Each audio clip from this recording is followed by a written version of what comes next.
di hadapan tatamu. Yesusku, terimalah korban syukurku ini, mengalir di hatiku sebagai penyembahanku.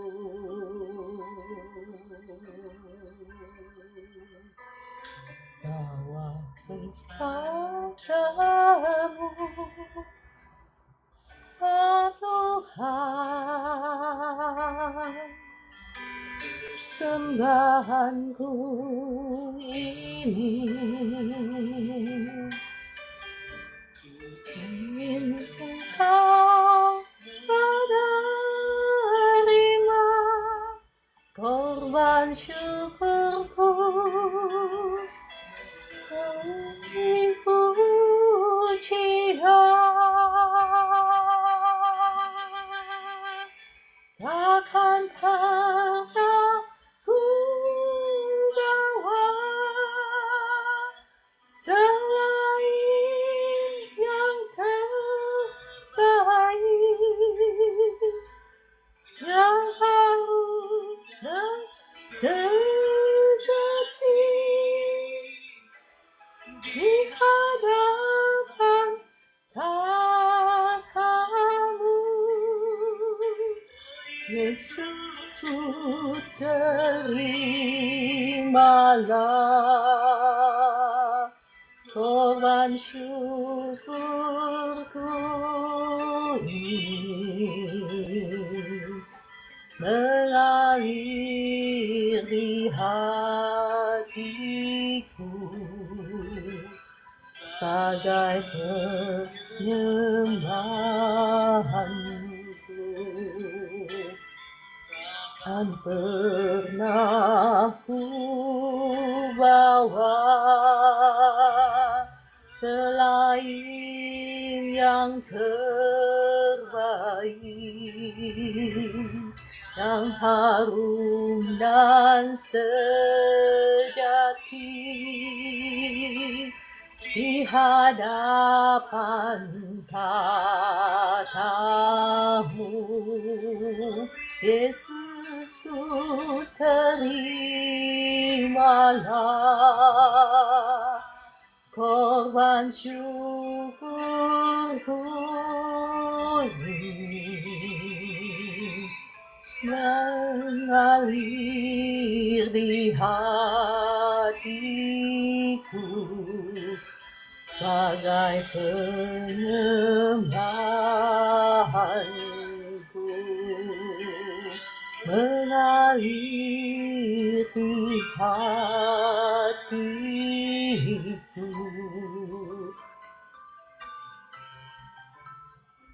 sebagai penyembahanku. Inilah puji-pujian kami, Bapa di surga, Tuhan Yesus Roh Kudus. Inilah penyembahan kami. Kami mau menaikkan puji-pujian kami kepadamu sebagai ungkapan syukur kami kepadamu. Sebagai persembahan yang berkenan. Ya Tuhan, kami serahkan tubuh, jiwa, roh kami ke dalam tangan-Mu. Dari semua yang kami dapat beri kepadamu, ada satu pemberian yang paling berharga bagimu, Ya Tuhan, yaitu saat kami memberikan hidup kami ya Tuhan, kepadamu. ya Tuhan, kami memberikan hidup kami kepadamu. Yang terbaik apakah yang dapat kami berikan selain daripada hidup kami? Kota benteng, tempat aku berlari, Oh, terima kasih Tuhan, terima kasih Yesus, bawa kami mendekat kepadamu. Kamu, oh Tuhan, persembahanku ini ingin Engkau menerima korban syukurku melalui pujian. Sekarangku bawa selain yang terbaik, yang harum dan sejati, hadapan tatamu. Yesusku, terimalah korban syukurku ini, mengalir di hatiku sebagai penyembahanku.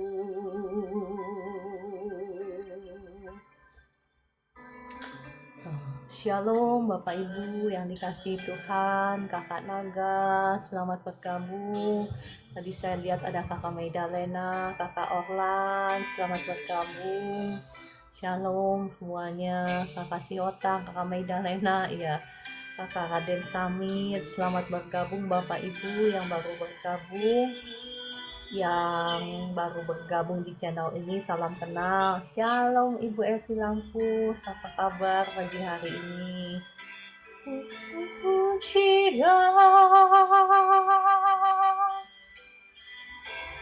Takkan pernah ku bawa selain yang terbaik, yang dan sejati, di hadapan tatamu. Yesusku, terimalah korban syukurku ini, mengalir di hatiku sebagai penyembahanku. Pernah ku bawa selain yang terbaik, yang harum dan sejati, di hadapan tatamu. Oh, terimalah korban syukurku ini, yang hadir di hati kami sebagai penyembahanku. Mengalir, inilah penyembahan kami Tuhan, biarlah berkenan di matamu. Mari Roh Kudus, datanglah jamah setiap anak-anakmu yang ada di live room ini. Jamah setiap kami, berikan kami hati yang siap untuk mendengarkan firman-Mu. Mari Roh Kudus, beracaralah, berbicaralah lewat hamba-Mu dan terangi semua mata hati Bapak Ibu yang ada di live room ini, sehingga kami boleh mengerti firman-Mu dalam nama Tuhan Yesus. Amin. Iya, Shalom Ibu Sihotang, nanti saya akan berdoa di akhir acara ya. Shalom juga tadi, terima kasih Kakak Estina yang sudah tap-tap layar. Bapak Ibu semua yang terberkati boleh bantu tap-tap layar ya. Boleh bantu share juga, dengan demikian Bapak Ibu sudah ambil bagian di dalam melayani Tuhan dan Tuhan akan memberkati Bapak Ibu. Pagi hari ini saya rindu untuk membagikan satu kebenaran firman Tuhan tentang rencana Tuhan bagi setiap kita. Tuhan punya rencana yang besar, yang dahsyat, yang baik, yang penuh dengan damai sejahtera bagi setiap kita, bagi Bapak Ibu semua, dan rencananya itu spesifik, rencananya itu unik bagi setiap kita, di tailor's made. Tahu kan Bapak Ibu kalau tailor's made itu kalau misalnya bikin baju tailor's made, maksudnya itu nggak pasaran. Nah, rancangan yang seperti itu yang Tuhan miliki buat setiap kita. Sekarang kita mau belajar ya, apa sih rancangan Tuhan dalam hidup kita? Kita mau kembali waktu zaman awal Tuhan menciptakan manusia. Ya, saya mau balik ke zaman awal ketika Tuhan menciptakan dunia ini ya. Jadi sesungguhnya Tuhan menciptakan dunia ini, menciptakan Bapak Ibu bukan hanya untuk ditempatkan di dunia. Udah gitu Tuhan Yesus datang untuk menyelamatkan Bapak Ibu supaya Bapak Ibu masuk ke surga. Bukan hanya itu Bapak Ibu, kalau selama ini mungkin itu yang kita dengar, ya nggak apa-apa ya. Sekarang saya mau memberitahukan kebenaran firman Tuhan. Apa sih tujuannya Tuhan menciptakan Bapak Ibu dan saya? Oke, saya mau ajak Bapak Ibu melihat dari Kejadian 1 ayat 26. Dikatakan, baiklah kita menjadikan manusia menurut gambar dan rupa kita. Supaya apa? Perhatikan, mereka berkuasa atas ikan-ikan di laut dan burung-burung di udara, dan atas ternak, dan atas seluruh bumi, dan atas segala binatang melata yang merayap di bumi. Di sini Bapak Ibu kita perhatikan tujuan Tuhan menciptakan Bapak Ibu dan saya pada awalnya untuk apa? Untuk berkuasa, berkuasa. Karena Allah kita adalah Allah yang penguasa. Dia adalah raja di atas segala raja. Bayangkan kita ini ya, Bapak Ibu diciptakan. Perhatikan di sini kata yang dipakai menurut rupa kita.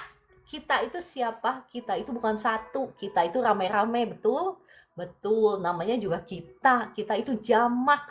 Kalau tunggal itu saya, ya. Kalau kita itu rame-rame.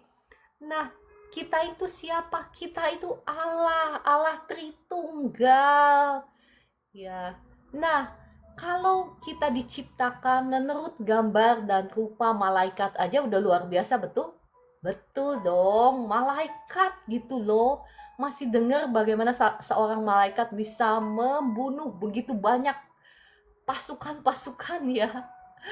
Pasukan-pasukan musuh, satu orang malaikat aja loh. Nah, kita bukan diciptakan segambar dan serupa dengan malaikat.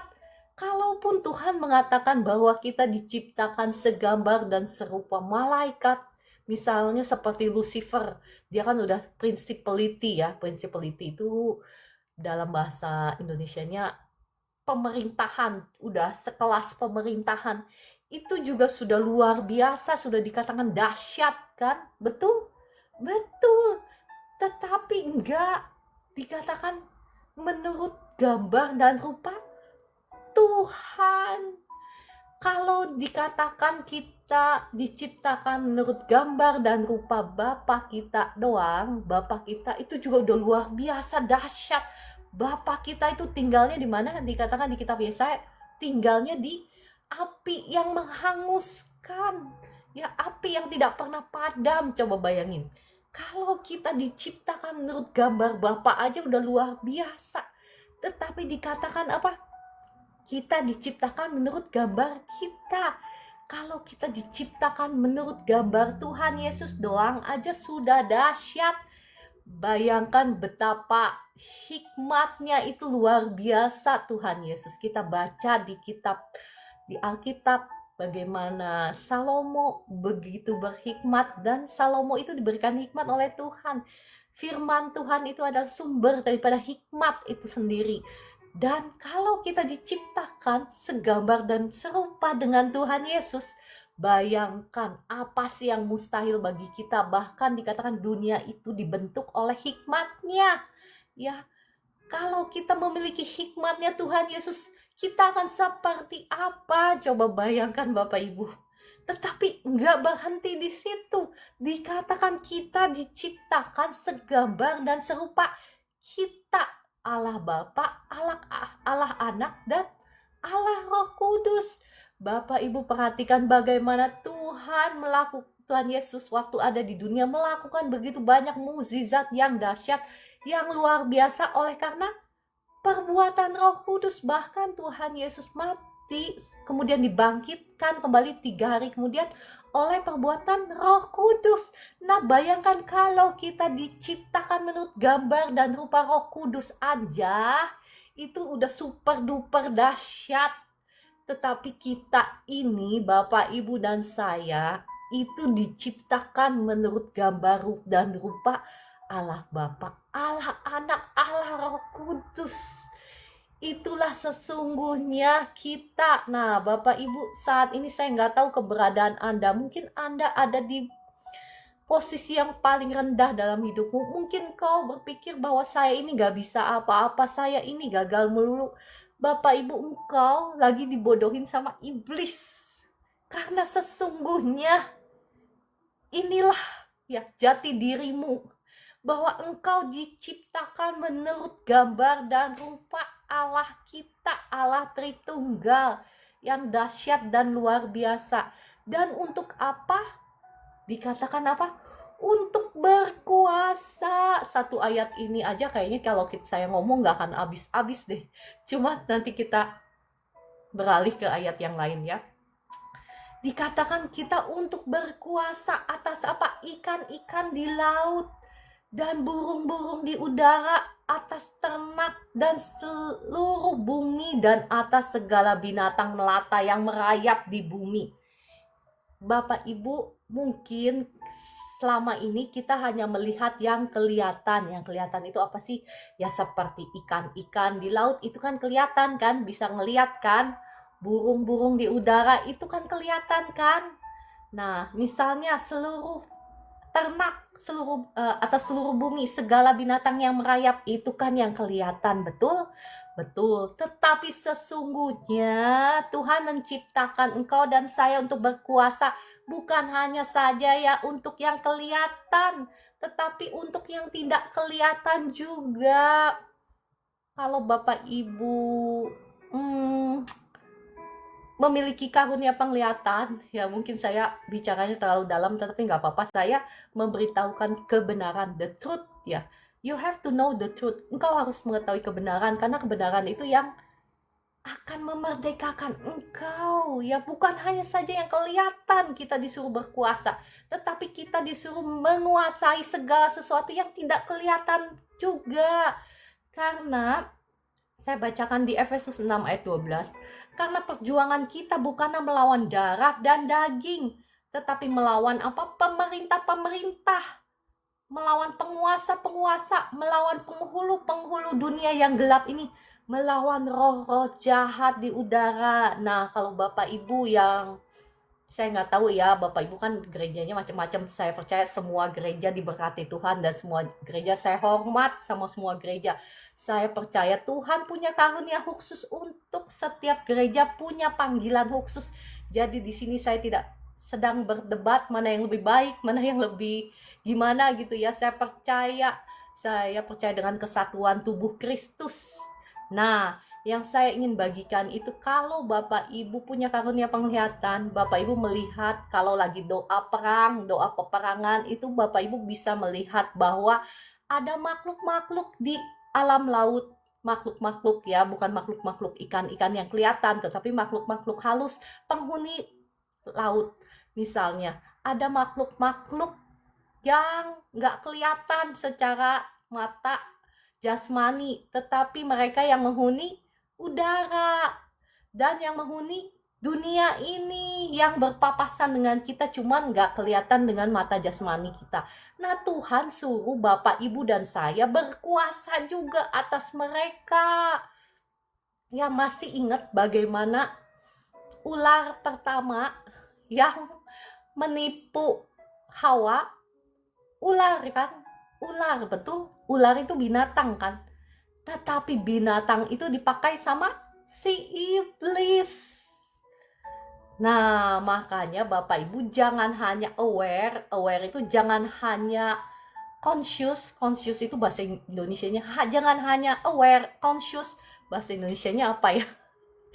Jangan hanya melek kepada hal-hal yang kelihatan, tetapi hal-hal yang tidak kelihatan juga, karena musuh-musuh kita itu bukan yang kelihatan.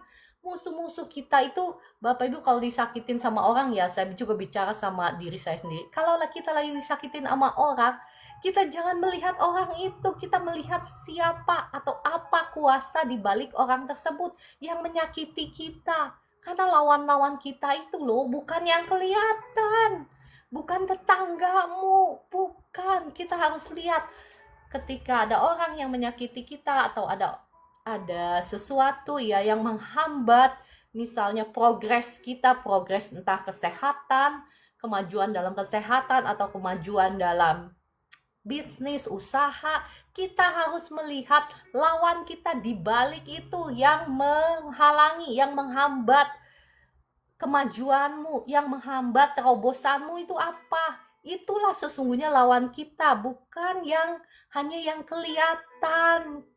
Ya, si ular, perhatikan ular pertama yang berbohong kepada Hawa, itu ular loh yang kelihatan, tetapi sesungguhnya siapa? Iblis yang pakai dia. Nah, demikian pula Bapak Ibu, kita semua dipanggil untuk berkuasa. Bukan hanya saja yang kelihatan, tetapi yang tidak kelihatan. Itu sesungguhnya tujuan awal Tuhan memanggil Bapak Ibu dan saya. Ya, kita beralih lagi. Ya, saya percaya Bapak Ibu sampai di sini paham apa tujuan Tuhan menciptakan kita ya. Kita ini bukan hanya saja dipanggil untuk diselamatkan dan masuk surga, udah begitu aja, enggak. Ya, tetapi Tuhan punya rencana yang indah dan luar biasa sesungguhnya buat setiap kita, buat Bapak Ibu semua. Dikatakan di 1 Korintus 2 ayat 9. Ya. Saya bacakan buat Bapak Ibu, tetapi seperti ada tertulis, apa yang tidak pernah dilihat oleh mata dan tidak pernah didengar oleh telinga dan yang tidak pernah timbul di dalam hati manusia, semua yang disediakan Allah untuk mereka yang mengasihi Dia. Sesungguhnya ada panggilan umum, ada panggilan khusus. Panggilan umum, engkau dan saya disuruh berkuasa. Jadi Bapak, Ibu, dan saya disuruh berkuasa mengatasi setiap masalah yang engkau hadapi, setiap tantangan yang engkau hadapi. Engkau dipanggil untuk bangkit, engkau dipanggil untuk berkuasa. Jangan mengasihani diri sendiri. Saya melihat banyak sekali orang Kristen yang masih mengasihani diri sendiri.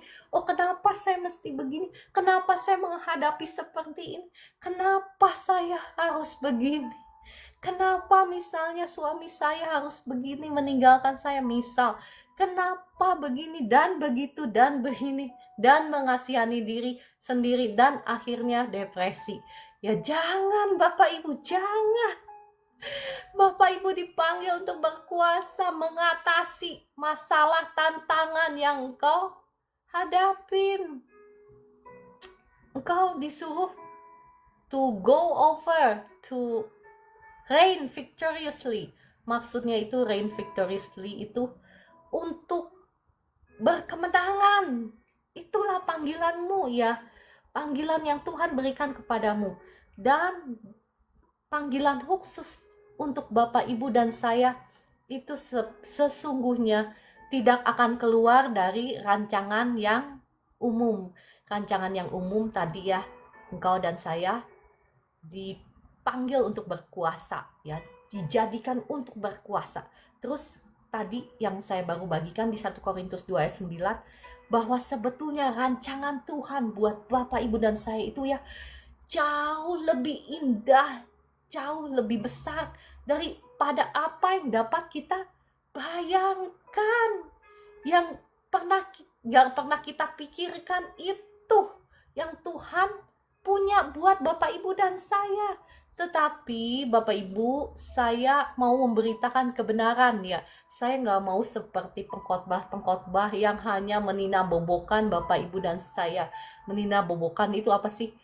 Tuhan Yesus mengasihimu, Tuhan Yesus punya rencana yang indah bagimu. Udah, berhenti, titik, sampai di situ. Itu meninabobokan. Kenapa? Karena tidak mengatakan sesungguhnya kebenaran sepenuhnya. Kebenaran firman Tuhan itu harus utuh, harus penuh.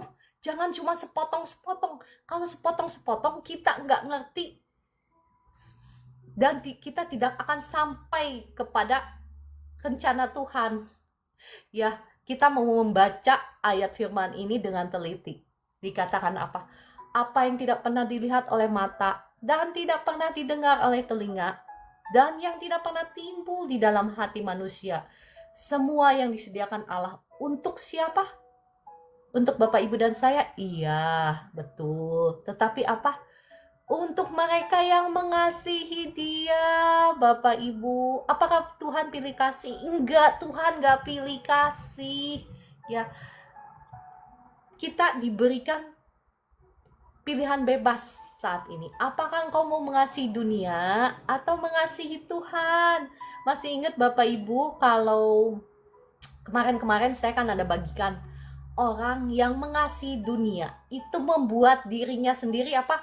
Menjadi musuh Allah. Entah engkau sudah percaya Tuhan Yesus ke, entah engkau tiap minggu rajin ke gereja, entah engkau rajin berdoa ke, selama engkau belum bertobat, maka engkau masih mengasihi dunia ini, maka engkau masih menghamba kepada setan iblis. Jadi engkau masih musuhnya Tuhan. Ya, mari kita mau sama-sama periksa, termasuk yang ngomong. Ya, saya nggak menghakimi Bapak, Ibu, termasuk saya juga, ya. Kita mau sungguh-sungguh menjadi orang-orang yang mengasihi Tuhan. Jangan menjadi orang-orang yang mengasihi dunia. Kalau enggak, rencananya enggak akan pernah kejadian dalam hidup kita. Boro-boro rencana Tuhan. Ada juga kita menjadikan diri kita musuh Tuhan. Jangan, ya Bapak, Ibu. Mungkin kata-kata saya itu keras, tetapi saya lebih suka mengatakan kebenaran firman Tuhan. Walaupun keras, nggak disuka, ya nggak apa-apa lah ya. Karena Tuhan adalah Tuhan saya.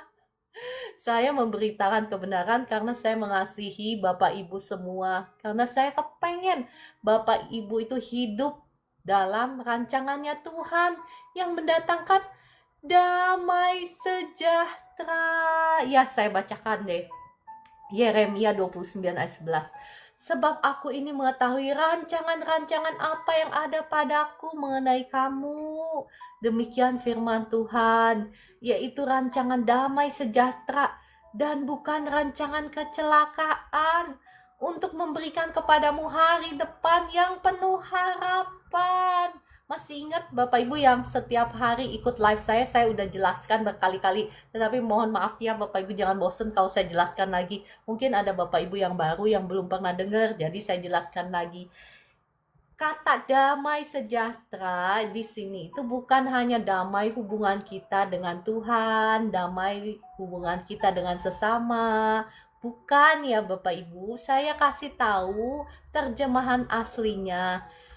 Ya, arti sesungguhnya itu maksudnya diterjemahkan dari kata shalom. Shalom itu dari bahasa Hebrew, ya. Nah, artinya apa? Artinya itu bisa berarti favor. Favor itu perkenanan. Bisa berarti anugerah. Bisa berarti damai. bisa berarti prosperity alias kemakmuran, bisa berarti kesejahteraan, bisa berarti rest itu istirahat. Kita itu udah istirahat satu level, satu posisi di mana kita nggak kekurangan sesuatu pun yang baik, ya. Peace, damai sejahtera, well, baik. Terus happy, bahagia, health, kesehatan, sehat, Bapak Ibu. Ini semua rancangan Tuhan bagi Bapak Ibu dan saya. Ini rancangan, maksudnya Tuhan memang punya rancangan yang khusus bagi Bapak Ibu dan saya, tetapi tidak akan keluar dari rancangan umum ini. Kecuali Bapak Ibu, kalau ada orang-orang tertentu yang dipanggil untuk menderita bagi Kristus. Sebetulnya kita semua dipanggil untuk menderita bagi Kristus. Ya, menderita bagi Kristus itu bukan menderita seperti ini, seperti yang kita pikirkan, ya. Kan banyak sekali saya menemukan, mohon maaf saya tidak menghakimi orang lain dan doktrin orang lain. Tetapi kebenarannya seperti ini, yang Roh Kudus kasih wahyukan kepada saya itu seperti ini. Kita semua dipanggil untuk menderita. Menderitanya menderita apa? Bukan menderita segala sesuatu yang sudah dibayar oleh Tuhan Yesus di atas kayu salib. Kalau Tuhan Yesus sudah bayar di atas kayu salib, kenapa dia suruh Bapak, Ibu, dan saya menderita lagi? Nggak masuk akal kan? Saya bingung loh. Masih ada orang yang menentang sekali. Menentang bahwa Injil prosperity lah, Injil apalah, kesehatan dan lain sebagainya. Saya bingung. Itu mah udah dibayar sama Tuhan Yesus di atas kayu salib supaya kita bisa menikmati berkatnya. Nah, kenapa kita disuruh menderita lagi? Bukan ya Bapak Ibu, bukan. Pastikan bukan itu. Tuhan memanggil kita untuk menderita itu untuk meneladani Tuhan Yesus. Meneladani Tuhan Yesus itu seperti apa sih? Dia mati di kayu salib. Dia menyalibkan dagingnya, tubuhnya. Demikian pula Bapak, Ibu, dan saya. Kita harus menyalibkan, mematikan daging. Daging itu apa sih? Ya, ada di Galatia 5 ayat 20-23. Bapak Ibu baca itu semua ya. Itu misalnya kedagingan itu hawa nafsu, ya, misalnya serakah, kebencian, kemarahan. Kalau kita disakitin, kita tetap memikul salib, menyalibkan daging kita. Daging kita maunya teriak, daging kita maunya marah, daging kita maunya tidak mengampuni, tetapi saya mau menyalibkan daging, misalnya seperti itu. Saya mau memilih mengasihi, misalnya udah dijahatin berkali-kali, dijahatin lagi, misalnya tetap kita mengampuni, kita malah baik lagi sama orang itu, kita malah mengasihi orang itu, kita malah mendoakan dan memberkati orang itu. Nah, itu penderitaan yang Tuhan maksudkan. Dan memang ada orang-orang yang dipanggil untuk mati martir, ya, seperti Stephen, seperti para rasul. Itu mereka menderita untuk Injil Kristus. Ketika kita menyebarkan firman Tuhan, misalnya kalau saya menyebarkan firman Tuhan, terus ada yang ngejek-ngejek misalnya di komentar, nah itu ya Bapak Ibu, itu kita dipanggil untuk menderita itu, bukan untuk menderita hidup melarat, susah, sakit-sakitan lah. Bapak Ibu, untuk apa Tuhan Yesus mati di kayu salib? Kan sudah tertulis, oleh bilur darahnya kita disembuhkan. Kan sudah tertulis di firman-Nya, ada tertulis dia dibuat menjadi miskin supaya karena kemiskinannya kita menjadi kaya. Itu mah udah dibayar sama Tuhan Yesus ya. Jangan kebalik-balik kalau baca Alkitab. Kalau baca firman Tuhan, jadi sesungguhnya rancangan Tuhan yang spesifik buat Bapak, Ibu, dan saya itu nggak akan keluar dari rancangan yang universal yang tadi saya katakan ya, yang tadi saya sudah bagikan.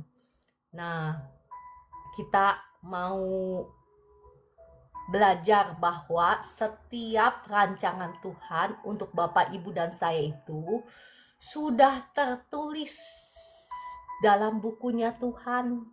Ya, Tuhan punya rancangan yang spesifik untuk setiap kita. Bapak Ibu bisa kebayang nggak sih? Ibu Hesti, terima kasih untuk gift-giftnya. Bapak Ibu bisa kebayang nggak sih pikirannya Tuhan? Kalau saya bayangin ya, betapa Tuhan itu dahsyat luar biasa. Manusia itu, anak-anaknya itu kan banyak sekali kan di dunia ini. Berapa banyak manusia ini. Tetapi Tuhan mengenal kita secara pribadi loh. Dan untuk setiap Bapak Ibu, sebelum ada di dunia ini, sebelum lahir, rancangannya Tuhan atas Bapak Ibu dan saya itu sudah dituliskan dalam bukunya. Dia sudah mengenal engkau secara pribadi. Dia bahkan dikatakan menenun engkau pada kandungan ibumu. Dia mengenal engkau. Saya mau ngajak Bapak Ibu deh melihat ayat-ayatnya ya. Apa yang saya ngomongkan itu dari firman Tuhan, bukan asal ngomong ya. Saya membaca dari Mazmur 40 ayat 8 sampai 9. Dikatakan, sungguh aku datang dalam gulungan kitab, ada tertulis tentang aku. Aku suka melakukan kehendak-Mu ya Allahku, Taurat-Mu ada dalam dadaku. Ya, walaupun kitab Mazmur ini mengacu tentang Tuhan Yesus, ya, menunjuk tentang Tuhan Yesus, kitab Mazmur ini ditulis mungkin ya sekitar 1000 tahun sebelum Tuhan Yesus lahir. Nah, kita melihat bahwa Alkitab itu luar biasa konsisten dan nubuatan-nubuatannya terjadi walaupun setelah ribuan tahun. Ya, di sini saya membacakan intinya, bukan di situ. Intinya itu bahwa segala sesuatu yang belum terjadi di dunia ini sudah dituliskan. Bahkan sebelum dunia ini ada, Tuhan sudah merancangkan. Ya, saya mau mengajak Bapak Ibu melihat dari Efesus 1 ayat 4 sampai 5 saya bacakan. Sebab di dalam Dia Allah telah memilih kita sebelum dunia dijadikan, supaya kita kudus dan tak bercacat di hadapannya. Perhatikan, Allah telah memilih kita, memilih Bapak, Ibu, dan saya loh. Sebelum apa? Sebelum dunia ada, Bapak Ibu, Bapak Ibu. Sebelum dunia ini ada, Tuhan sudah memilih kita, sudah punya rancangan, sudah punya rencana untuk Bapak, Ibu, dan saya. Ya, supaya apa? Kita kudus dan tak bercacat di hadapannya. Kenapa kita harus kudus dan tidak bercacat?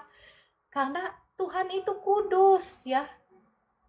Tuhan kita itu kudus, nggak mungkin kita bisa fit into His plan. Maksudnya kita fit into His plan, maksudnya bahasa Indonesia, kita bisa masuk dalam rencananya kalau kita masih hidup di dalam dosa. Ya nggak berarti kita harus sempurna, enggak ya. Ada bedanya orang yang sekali-kali jatuh dalam dosa tetap dengan orang yang masih diikat dalam dosa, itu beda ya. Kalau kita sekali-kali jatuh dalam dosa, ya kita cepat-cepat balik sama Tuhan, minta ampun supaya kita nggak jatuh lagi dalam dosa yang sama.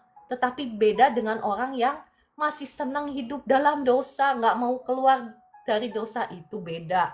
Oke.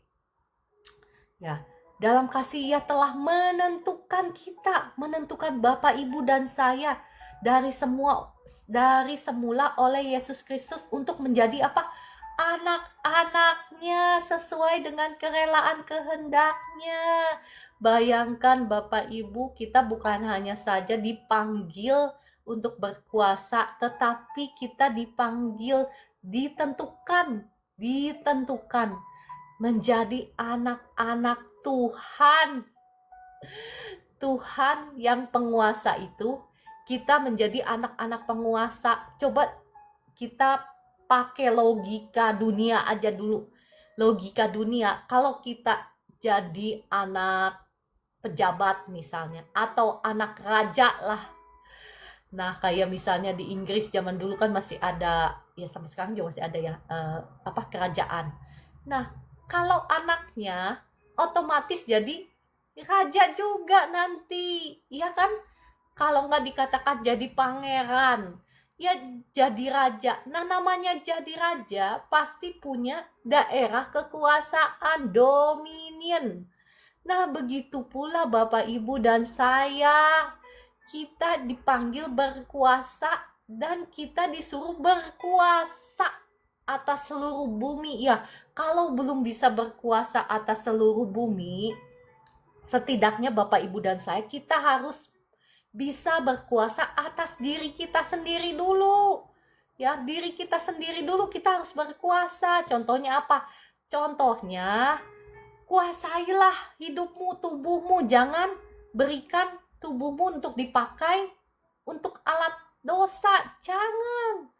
Bagaimana mungkin engkau bisa menerima kuasa Tuhan kalau engkau sendiri masih menghamba sama setan iblis? Ya kan, kepada barang siapa kita menghamba untuk menurutinya, nah kepada dialah kita menghamba. Kalau kita menghamba kepada dosa, berarti kita sedang menghamba kepada setan iblis. Bagaimana mungkin kita berkuasa atas hidup kita? Setidaknya kita harus berkuasa atas tubuh kita. Supaya apa? Setidaknya yang paling kecil, supaya sakit penyakit keluar dari hidup kita. Ya, masih ingat saya masih tempo hari kan pernah membagikan pintu-pintu apa sih yang bisa kita buka sehingga sakit penyakit bisa masuk dalam tubuh kita.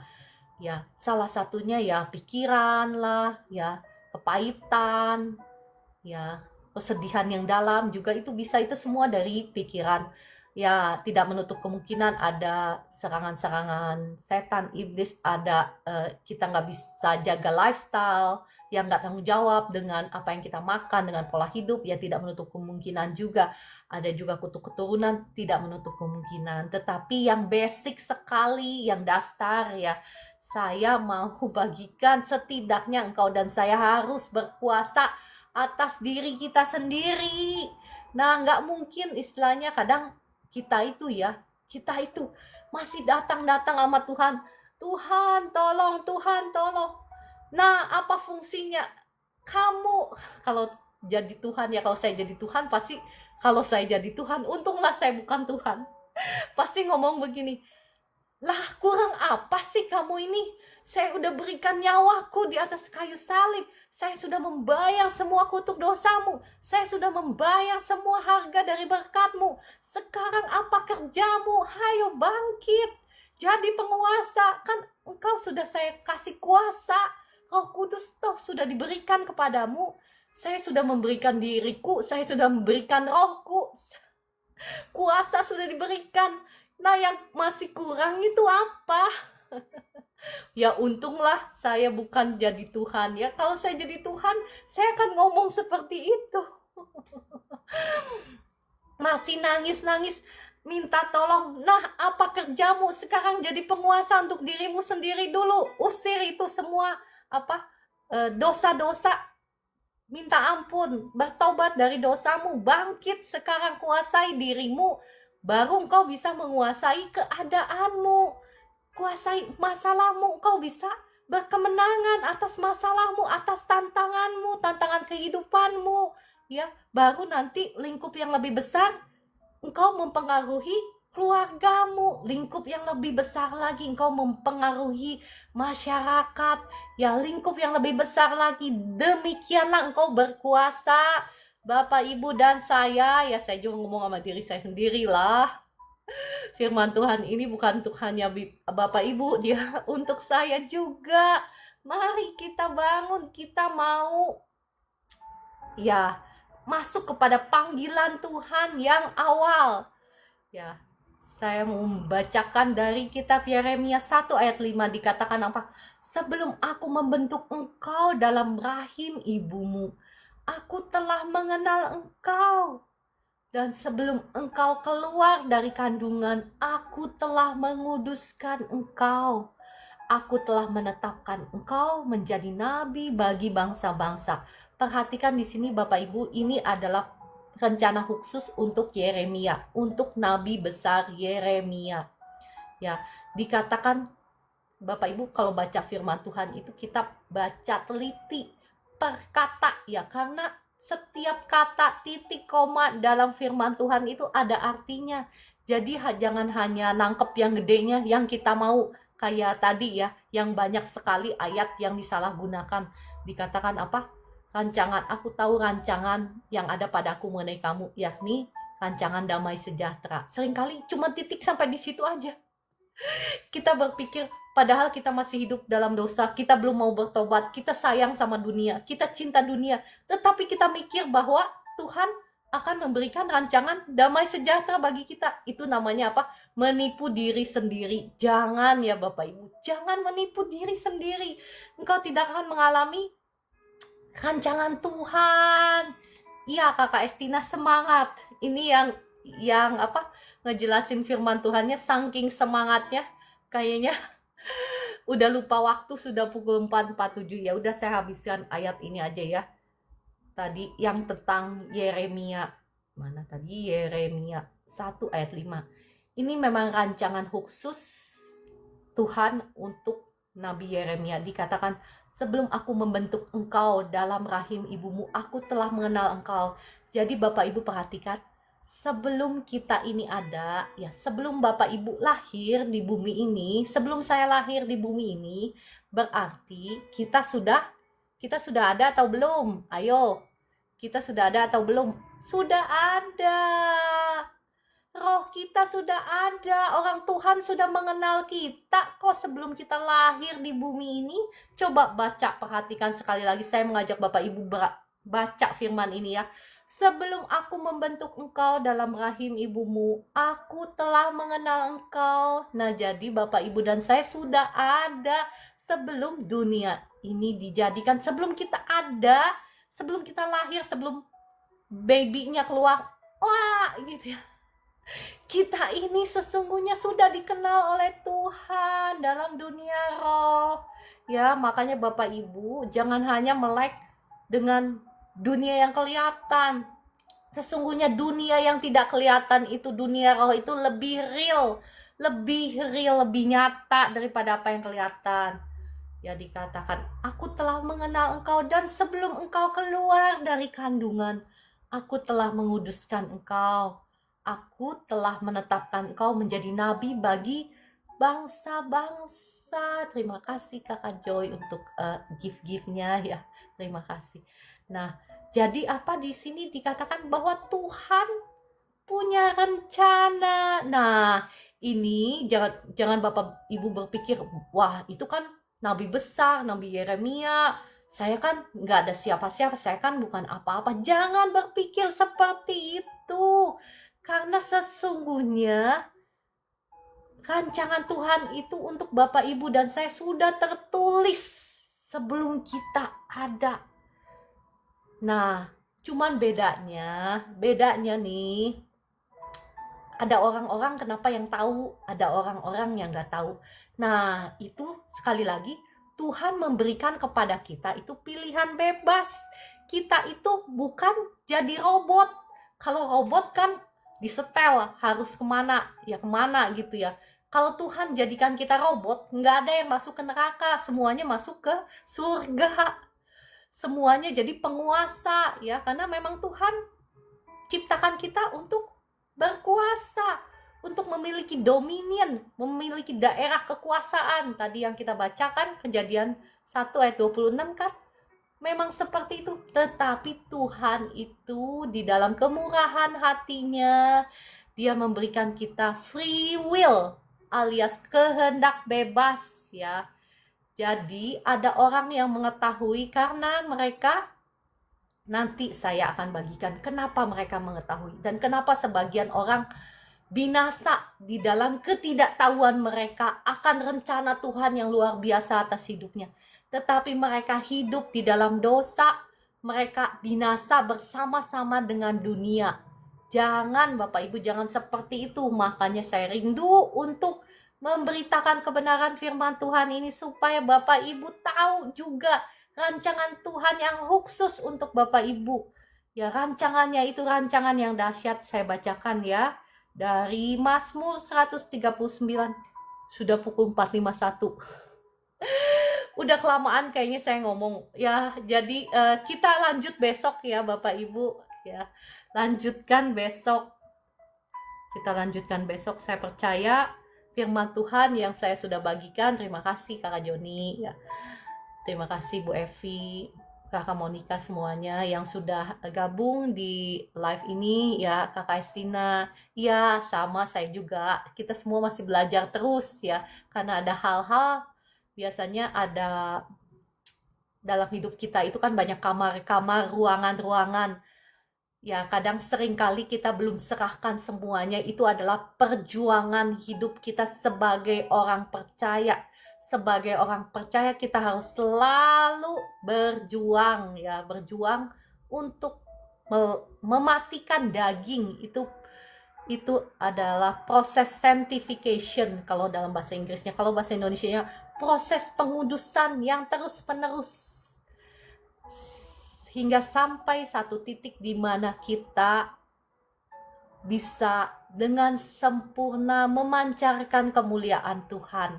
Ketika kita sudah sungguh-sungguh mati ya bagi diri kita sendiri, mati bagi daging, maka saat itulah kemuliaan Tuhan bisa terpancar dalam hidup kita dengan sempurna.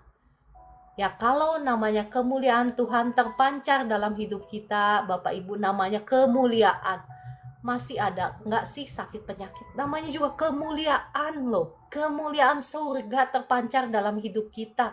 Masih ada nggak sih kegelapan? Ya nggak ada lah. Kegelapan itu apa? Kegelapan itu air mata, penderitaan, dosa, ya itu semua kegelapan, sakit penyakit, itu semua kegelapan.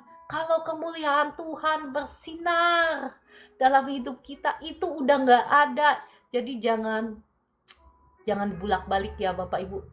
Jangan ada orang-orang yang berpikir, wah orang Kristen hanya mau berkatnya Tuhan saja. Mereka itu nggak ngerti panggilan Tuhan dalam hidup kita yang ngomong begitu itu ya.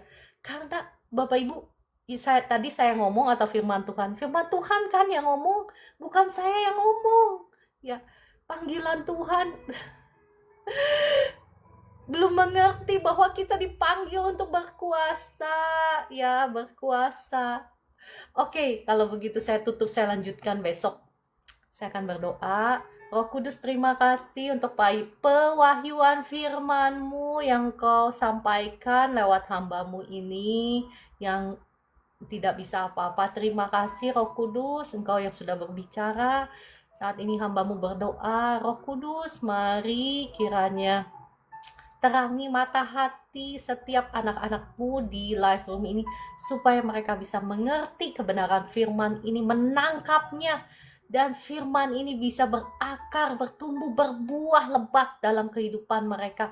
Sehingga Bapak Ibu yang ada di live room ini, Engkau akan bangkit menjadi lebih daripada pemenang. Menang atas setiap pergumulanmu, menang atas setiap masalahmu, menang atas sakit penyakitmu, menang atas dosa. Bangkit dan bersinar menjadi saksi Kristus yang memuliakan nama Tuhan.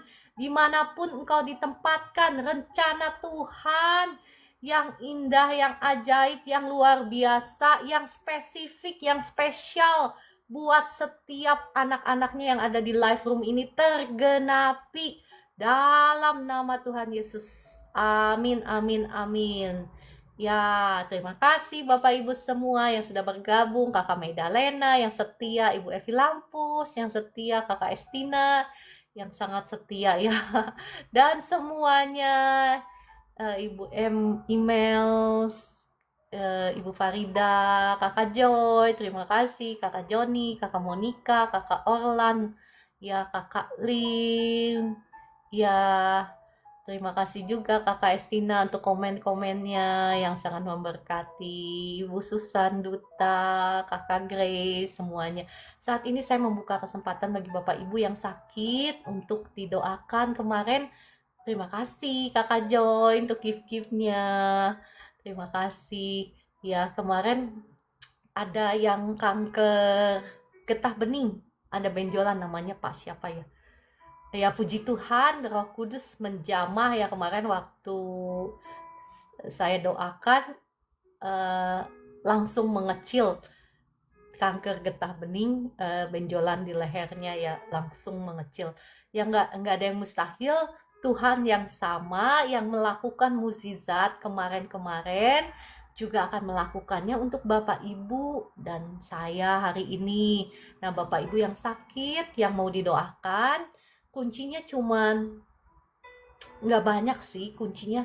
Kalau ada kepahitan, ya lepaskan karena itu akan menghalangi kesembuhanmu ya.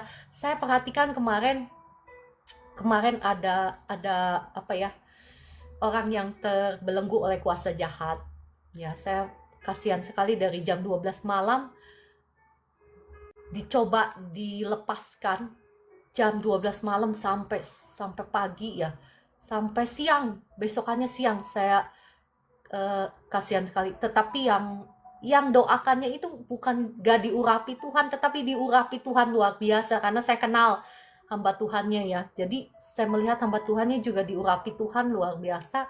Jadi bukan kuasa Tuhan yang kurang dahsyat, tetapi saya tanya sama Roh Kudus, masalahnya apa ini? Kenapa orang ini nggak keluar-keluar? Saya tanya.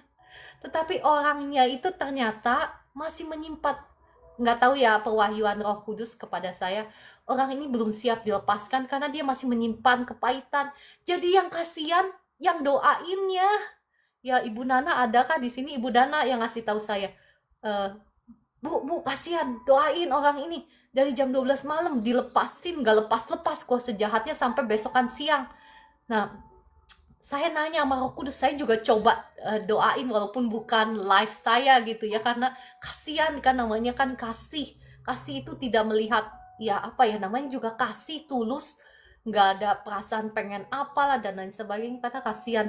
Nah, saya tanya sama Roh Kudus, kenapa Roh Kudus, kenapa? Saya kemudian Roh Kudus memberikan pewahyuan karena orang ini masih ada nyimpan kepahitan. Ya kasihan yang ngedoainnya dong. Dari jam 12 malam. Ya, Kakak Lena lihat ya. Dari jam 12 malam sampai besokan siang sampai ganti hamba Tuhan. Ya karena orang ini masih punya kepahitan. Ya jangan ya Bapak Ibu, saya sih nggak mau doain dari jam 12 malam sampai besokan siang. Kasihan yang doainnya. Karena apa? Karena masih nyimpen kepahitan. Ya saya merasa dia masih menyimpan kepahitan kepada suaminya ya. Tapi ya itu yang pewahyuan dari Roh Kudus. Nah, itu tadi ya ada orang-orang yang menerima mukjizat langsung. Ada orang-orang yang nggak bisa nerima. Ya, jangan salahkan ya jangan salahkan itu ya. Kadang ada kepahitan dan kadang orangnya nggak percaya, itu yang susah. Kadang yang nggak percaya itu, yang nggak percaya itu juga susah. Makanya Bapak Ibu perhatikan di firman Tuhan bagaimana Paulus memperhatikan ada orang yang sakit kan, yang nggak bisa jalan. Dia memperhatikan bahwa orang itu punya iman, maka dia memanggil orang itu. Nah, kalau yang nggak punya iman, kita doain pagi, siang, sore. Capek yang doain ya, kasihan ya. Oke, sama paling kalau ada dosa yang belum diakui di hadapan Tuhan itu. Kecuali untuk orang yang belum percaya ya. Kalau orang yang belum percaya, Tuhan itu kadang punya belas kasihan, punya certain grace. Grace itu anugerah khusus buat orang-orang yang belum percaya. Jadi mereka bisa mendapatkan mukjizat tanpa yang begitu-begituan ya.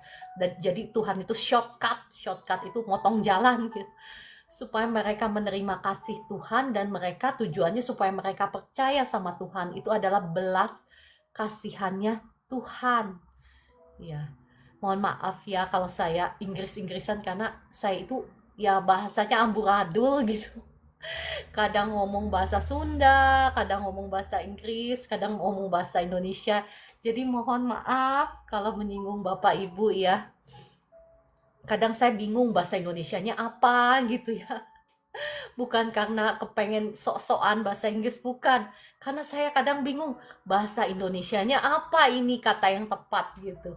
Nah, Bapak Ibu yang mau didoakan yang sedang sakit, saya masih membuka kesempatan bagi Bapak Ibu untuk didoakan. Ya, saya mau mengajak Bapak Ibu semua untuk kita menaikkan pujian. Pujian semua baik ya, kecuali dari Bapak Ibu ada request lagu apa. Saya rasa lagu ini semua orang tahu ya. Mari kita naikkan pujian ini. Percaya bahwa semuanya baik yang Tuhan rancangkan bagi kehidupan kita. Ya asal kita mau dipimpin oleh Tuhan.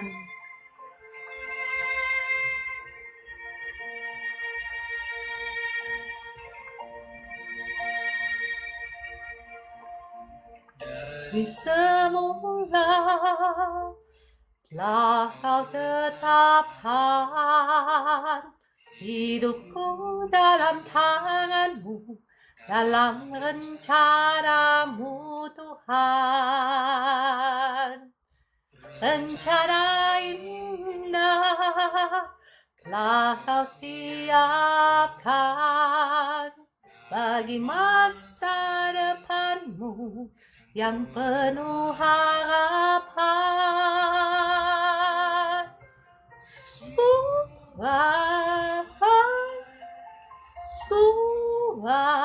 Suabai segala yang telah kau perbuat di dalam hidupku. Oh ya, saya berdoa untuk Ibu Sonya ya. Ibu Sonya, apakah mau dipanggil naik ke atas untuk didoakan? Ibu Sonya, saya undang naik ke atas ya. Ya, to God be the glory. Setuju Kakak Kerry.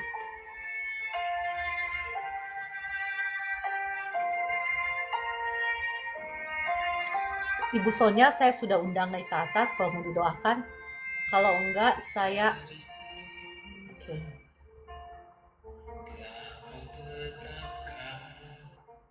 Ibu Sonya bentar.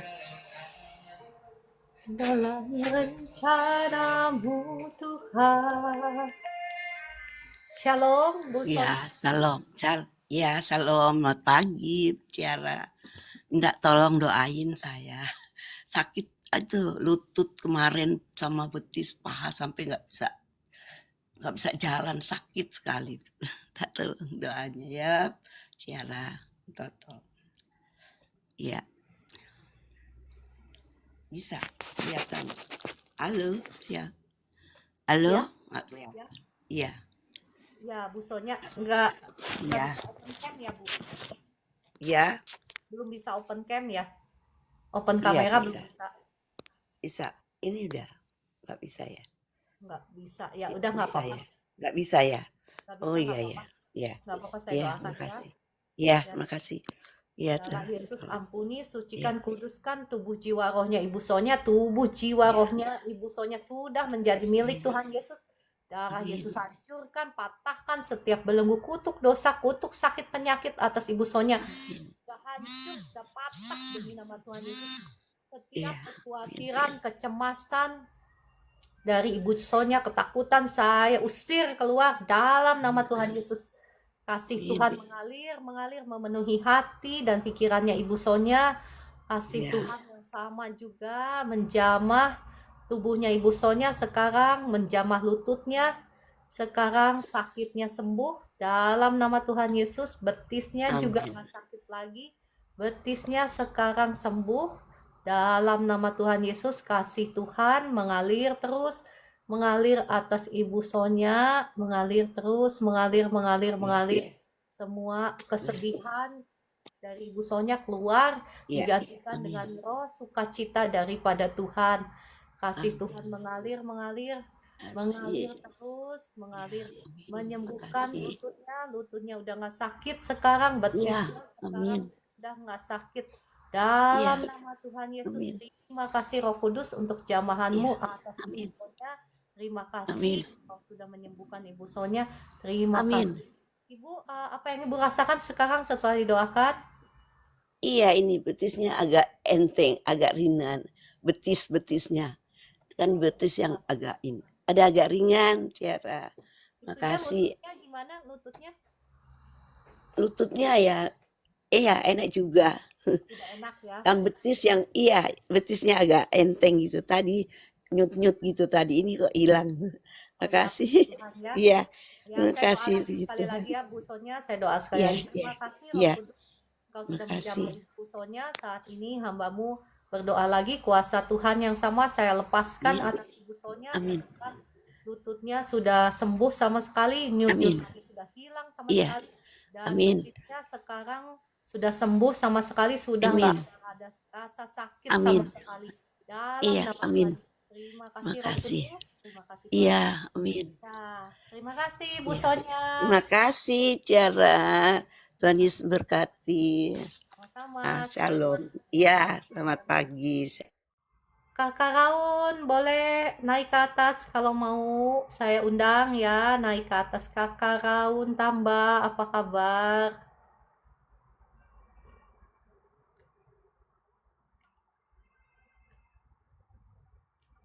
Shalom Kakak Raun, saya sudah undang naik ya.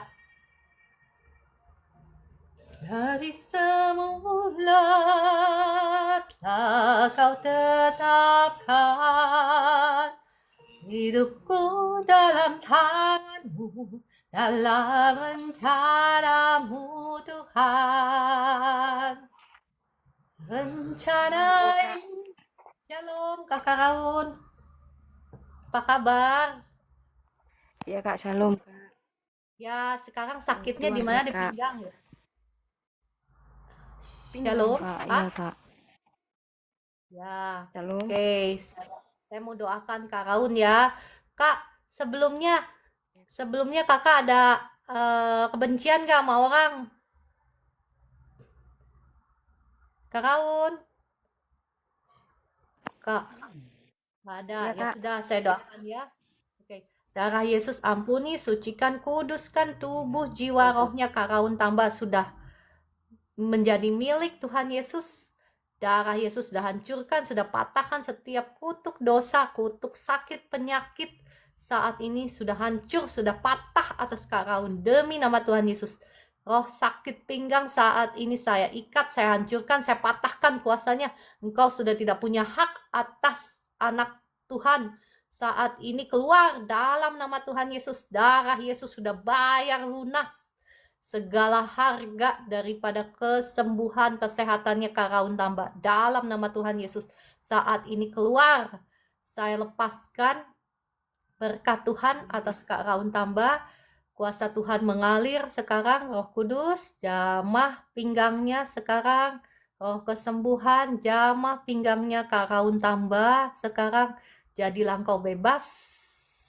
Sakit pinggangnya sekarang sembuh, pinggangnya sekarang sudah nggak sakit lagi dalam nama Tuhan Yesus. Kuasa Tuhan mengalir, Roh Kudus mengalir, menjamah pinggangnya Kak Raun tambah sekarang.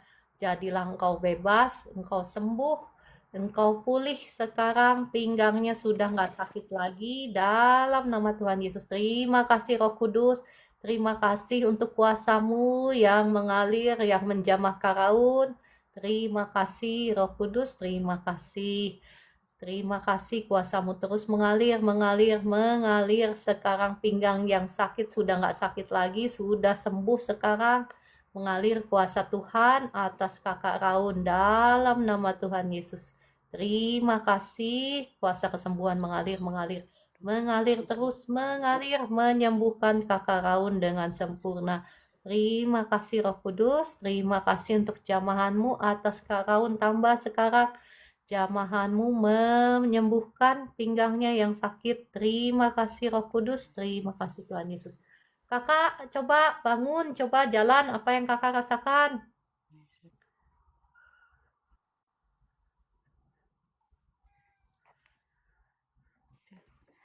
Puji Tuhan Kak, sudah lumayan, udah hilang Kak. Udah hilang. Ya, terima kasih Roh Kudus. Puji Roh Tuhan Kudus Kak udah dahsyat. Ya, terima kasih Roh Kudus. Terima kasih Tuhan Yesus, Engkau dahsyat.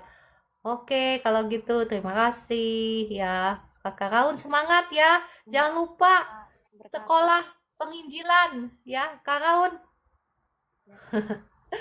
Ya, jangan sampai nggak Iya, ikut Kak. ya. Iya, Oke. Semangat cari Tuhan. Oke, saya disconnect. Terima kasih ya Kak. Ya, bagi Bapak Ibu yang mau sekolah penginjilan, boleh hubungin saya, nanti saya kasih. Masih buka nggak ya? Saya juga lupa masih buka atau enggak pendaftarannya. Oke, kalau begitu terima kasih Bapak Ibu semua. Saya rasa semuanya sudah sehat. Jadi sampai jumpa besok pagi pukul 4 pagi. Tuhan Yesus memberkati Bapak Ibu semua dan mengasihi Bapak Ibu semua. Aku MSU. Maksudnya apa? Kakak Mimin, maksudnya apa? Saya nggak paham. Aku MSU NOK. Maksudnya apa? Ya, Kakak Medalena, Ibu Sonya, Kakak Joy, semuanya, Kakak Orlan, terima kasih untuk tap-tap layarnya, untuk dukungannya, terima kasih untuk kebaikannya, semuanya ya. Shalom Kakak Medalena, terima kasih. Aku mau penginjilan, semangat!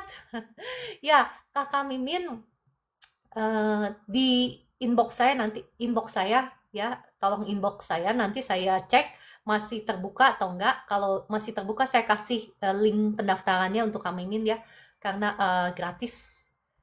Oke, terima kasih semuanya. Shalom semuanya. Tuhan Yesus memberkati. Tuhan Yesus mengasihi semuanya. Kakak Sihotang, mohon maaf, mau didoakan apa? Topiknya maksudnya mau didoakan apa? Kayaknya tentang keuangan ya, Kakak Sihotang ya. Ibu Sihotang, saya berdoa ya, bukan hanya untuk Ibu Sihotang. Ya, jualan hari ini lancar. Oke, sudah kelihatan kok Ibu Sihotang. Oke, mari kita berdoa ya. Saya berdoa bukan hanya saja untuk Ibu Sihotang, tetapi untuk Bapak Ibu yang masih ada di live room ini. Saya akan berdoa bagi keuanganmu, bagi ekonomimu. Mari kita berdoa. Darah Yesus sudah ampuni, sudah sucikan, kuduskan tubuh jiwa rohmu, sudah menghancurkan, mematahkan setiap belenggu, kutuk hutang piutang, kutuk masa depan, kutuk langit tembaga, kutuk penderitaan sudah hancur, sudah patah, kutuk dosa atas hidupmu sudah hancur, sudah patah oleh darah Yesus. Saat ini setiap roh jahat yang mencuri berkatmu, saya ikat, saya hancurkan, saya patahkan kuasanya, saya usir keluar. Dalam nama Tuhan Yesus, saya melepaskan berkat Tuhan sekarang. Darah Yesus buka tingkap-tingkap langit dan curahkan berkat Tuhan hingga berkelimpahan atas hidupmu, atas tokomu, atas usahamu, atas ekonomimu, atas pekerjaanmu. Semuanya diberkati Tuhan berlimpah-limpah sehingga engkau menjadi berkat bagi kerajaan Tuhan, engkau menjadi berkat bagi sesamamu dalam nama Tuhan Yesus. Amin, amin, amin. Terima kasih Kakak Vivi, Kak Orlan, terima kasih untuk kebaikannya Kakak Estina, Kakak Joy, Kakak Maidalena, dan semuanya ya. Doakan anak saya yang sudah umur 10 tahun, omong belum jelas. Ya, Kakak siapa ini, tolong ke inbox saya ya, tolong ke inbox saya karena nanti saya itu ada kutuk nenek moyang ya, kutuk mantra, kutuk jimat ya. Oke semuanya, terima kasih. Tuhan Yesus memberkati dan mengasihi Bapak Ibu semua. Shalom, sampai jumpa besok pagi.